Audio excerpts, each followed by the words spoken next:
19-iyun holati. Tomga pena qo'ygan ekanlik. 350 kvadratcha joy bor.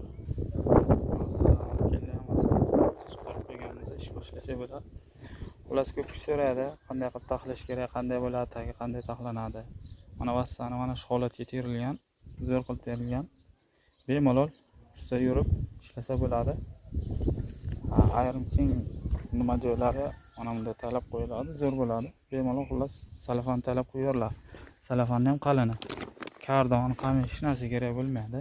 Shunday qilib taxlansa cho'kmaydi, yorilmaydi.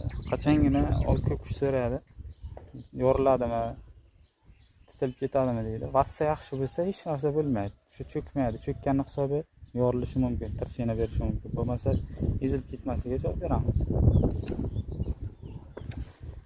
Mana tomoni eski qalin strapilday taxtalar bosilgan. Tagi juda zo'r. Xullas shunday qilib taxlanadi. Ayrim sal orasi kengroq joylar qo'shimcha taxta berib qo'yib ketamiz. Zo'r taxlangan xullas. Mana bu eski uyning holati. Eski tom. Buni ustidan ham qo'yib berasizlar dedilar. 5 sm qo'ysak ham bo'ladi deganda. Farqi 10 sm qilib qo'yib beringlar dedilar. Issiq sog'liqni saqlash uchun. O'ynab qolgan, titilib qolgan. Bu taraf oldi ayvon. Telefon kelyapti, Baxtiyor senga. Telefon kelyapti.